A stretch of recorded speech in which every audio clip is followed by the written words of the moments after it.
Maldita sea donde estoy. Tenía que darle de comer a Terry, porque todo el rato veo a estas cosas del demonio. ¿Dónde estoy? Estoy en un backroom. Por favor que no sea eso otra vez. Una nota entre el trigo. A ver qué pone.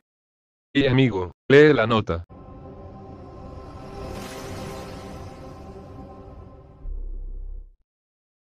Objeto. SCP-657. Clasificación del objeto. Seguro. Procedimientos especiales de contención. SCP-657 se mantendrá en una habitación de 8x8m en el sitio 19 con una cama tamaño queen y cualquier otro mobiliario razonable según lo solicitado por SCP-657.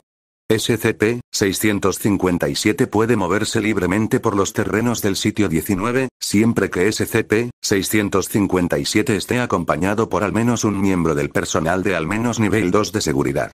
Después del experimento 657-076, SCP-657 ya no puede salir de su habitación. A SCP-657 se le permitirá un margen de libertad adicional con solicitudes de entretenimiento luego de esta pérdida de libertad a fin de garantizar la salud mental de SCP-657. 2 miembros del personal de al menos nivel 2 de seguridad deben estar ubicados en la habitación de SCP-657 para monitorear SCP-657 y asegurarse de que no se vaya. Los miembros del personal deben evitar el contacto físico con SCP-657 a menos que sea necesario restringirlo o por su propia seguridad. SCP-657 se alimentará con 3 comidas por día, se le administrará una multivitamina diaria y se le proporcionará un suministro de medicamentos para el tratamiento de su artritis. Descripción. SCP-657 parece ser un varón caucásico de aproximadamente 55 años de edad.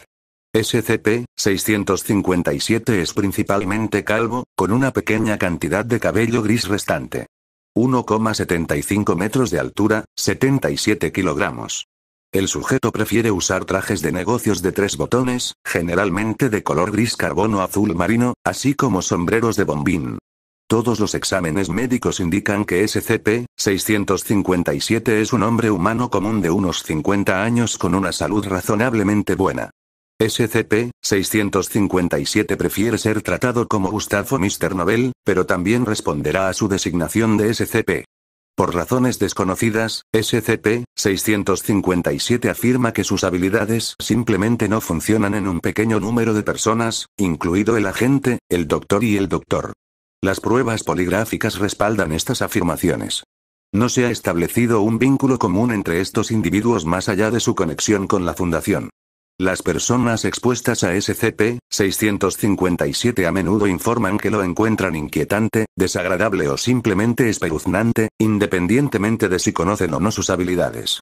Las personas que son conscientes de la capacidad de SCP-657 para predecir la muerte a menudo atribuyen su incomodidad a encontrar este aspecto de él inquietante. Quienes desconocen generalmente no pueden articular una razón específica para desagradarle a SCP-657.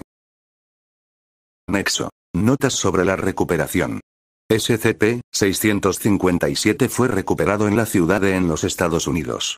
Mientras trabajaba como empresario de pompas fúnebres en una gran funeraria, SCP-657 se involucró en una acalorada discusión con un subordinado con el que SCP-657 tenía desacuerdos previos. Mientras corregía el trabajo del subordinado, SCP-657 comentó: ¿Qué mierda importa? Estarás muerto antes de que termine la semana. Frente a varios testigos. Luego de la muerte del subordinado 3 días después luego de caer del techo de su casa, SCP-657 fue arrestado por el Departamento de Policía local bajo sospecha de asesinato. Mientras era aprehendido, SCP-657 hizo comentarios similares que predecían la muerte de uno de los policías involucrados en su arresto, quien posteriormente fue asesinado por un sospechoso en un incidente no relacionado 2 días más tarde en la noche, como lo predijo SCP-657. SCP-657 llamó la atención de la Fundación cuando la policía local solicitó recursos federales para investigar cualquier posible conexión entre SCP-657 y el tiroteo del oficial. Se hicieron arreglos para que SCP-657 fuera juzgado y condenado por el asesinato de su subordinado y la conspiración para asesinar al oficial que lo detuvo, y sentenciado a muerte. SCP-657 se extrajo bajo custodia de la Fundación utilizando los mismos procedimientos para asegurar al personal de clase D. Nexo 657-1. Experimento 657-076. SCP-657 se introdujo en SCP-076-2 como un posible recluta para el destacamento móvil Omega 7. Esto fue un pretexto para permitir el contacto físico de SCP-657 con SCP-076-2. Al entrar en contacto con SCP-076-2, los ojos de SCP-657 se pusieron en blanco y perdió el conocimiento.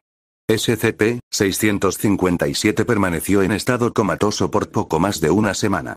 Al recuperarse, SCP-657 afirmó no tener memoria de encontrarse con SCP-076-2. Las pruebas poligráficas indican que estas declaraciones son precisas.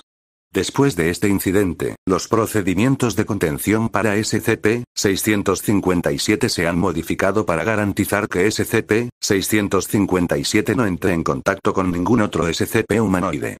La experimentación adicional que implica la exposición de SCP-657 a SCP humanoides puede tener lugar solo con la eliminación de O5. Entonces tú morirás por el SCP.